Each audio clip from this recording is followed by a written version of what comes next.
मित्रों, मैं थोड़ा अपना वीर मलिक बशीर देश पंजाब यूट्यूब चैनल तो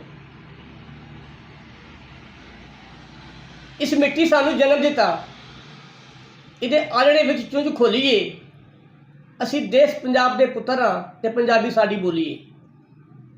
अज 21 फरवरी 2025 जुम्मे का दिहाड़ा। अज वर्ल्ड मदर लैंग्वेज डे है। अज माँ बोली दिहाड़े। अज असी पंजाबी जबान के बारे गल करांगे। पंजाब की इस धरती ने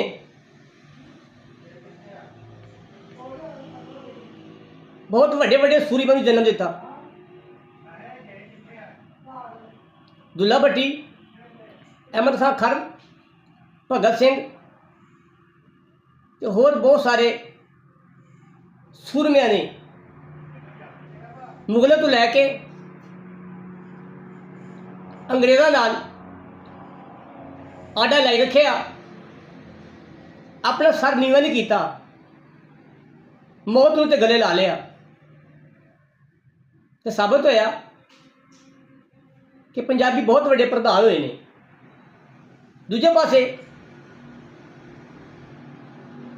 बुल्ले शाह, वारिस शाह, शाह हुसैन, सुल्तानुल आरिफीन हक बाऊ, गुरु नानक सरकार, इन्होंने भी हक ते सच का प्रचार करते हुए लोगों की भलाई ले काम किया ते लोगों को इंसानियत दर दस दिता से सीधे रास्ते ते लाया। अज पंजाब ते पंजाबियों नाल जुल्म हो रहा है, जुल्म की अखीर हो रही है। कदी वजीरिस्तान विचों ते कदी बलूचिस्तान विचों पंजाब लाशा ढो रहा है। कदों तिकर असी पंजाबी लाशा ढोते रहेंगे? हुण तो लाशा ढो ढो के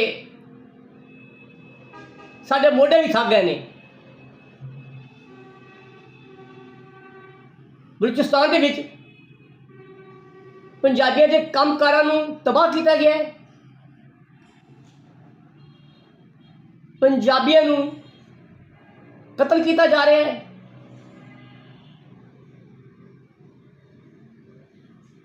कुछ दिन पहला बलूचिस्तान के विच पंजाबियों नूं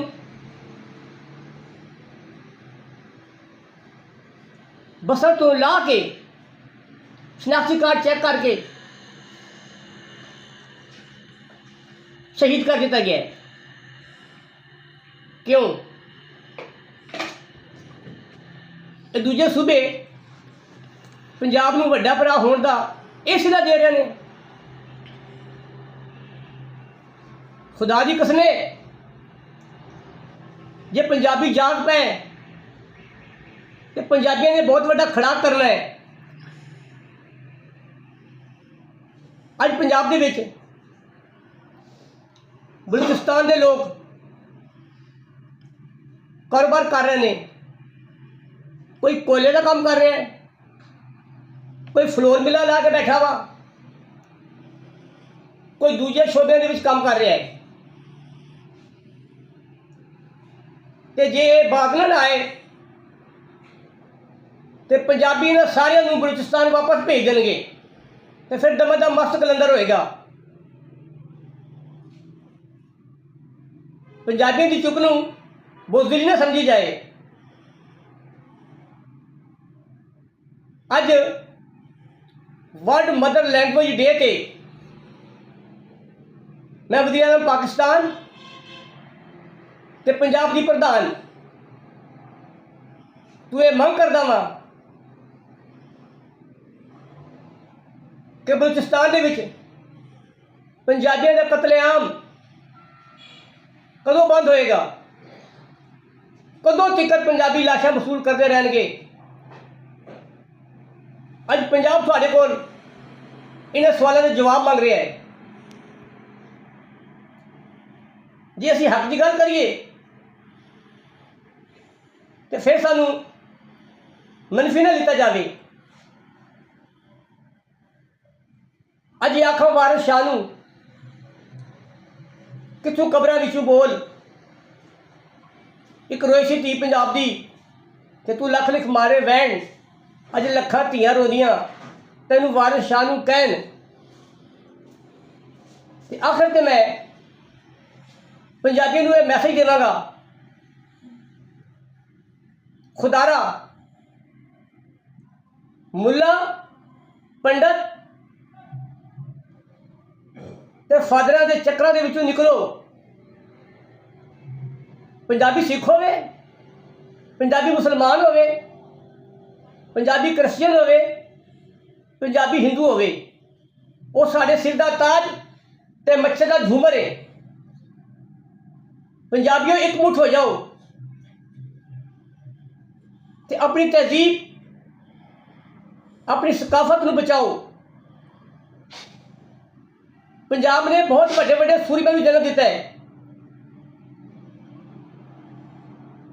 ਤੇ ਅੱਜ ਪੰਜਾਬੀ ਨਾਲ ਜ਼ੁਲਮ ਹੋ ਰਿਹਾ ਹੈ, ਜ਼ੁਲਮ ਦੀ ਅਖੀਰ ਹੋ ਰਹੀ ਹੈ। ਆਖਰ ਤੇ ਮੈਂ ਵਜ਼ੀਰ ਆਜ਼ਮ Pakistan, chief of army staff, chief justice ਤੇ ਪੰਜਾਬ ਦੀ ਪ੍ਰਧਾਨ ਮਰੀਮ ਨਵਾਜ਼ ਤੋਂ ਮੁਤਾਲਬਾ ਕਰਦਾ ਵਾਂ ਕਿ ਬਲੂਚਿਸਤਾਨ ਦੇ ਵਿੱਚ ਪੰਜਾਬੀਆਂ ਦੇ ਕਤਲੇਆਮ ਨੂੰ ਬੰਦ ਕੀਤਾ ਜਾਵੇ। ਜੁਡੀਸ਼ੀਅਲ ਕਮਿਸ਼ਨ ਬਣਾਇਆ ਜਾਏ, ਇਨਕੁਆਇਰੀ ਕੀਤੀ ਜਾਵੇ। ਪੰਜਾਬ ਬਲੂਚਿਸਤਾਨ ਦੇ ਸਟੂਡੈਂਟਾਂ ਨੂੰ ਸਕੂਲਾਂ ਤੇ ਕਾਲਜਾਂ ਤੇ ਯੂਨੀਵਰਸਿਟੀਆਂ ਵਿੱਚ ਦਾਖਲੇ ਦੇ ਰਿਹਾ ਹੈ, ਲੈਪਟਾਪ ਦੇ ਰਿਹਾ ਹੈ, ਤੇ ਉਹਦੇ ਬਦਲੇ ਵਿੱਚ ਸਾਨੂੰ ਉਹ ਲਾਸ਼ਾਂ ਦੇ ਰਹੇ ਨੇ। ਤੇ ਜੇ ਪੰਜਾਬ ਜਾਗ ਪਿਆ ਤੇ ਫਿਰ ਦਮ ਦਮ ਮਸਤ ਕਲੰਦਰ ਹੋਏਗਾ। ਜੀਵੇ ਜੀਵੇ ਸੋਹਣਾ ਦੇਸ਼ ਪੰਜਾਬ।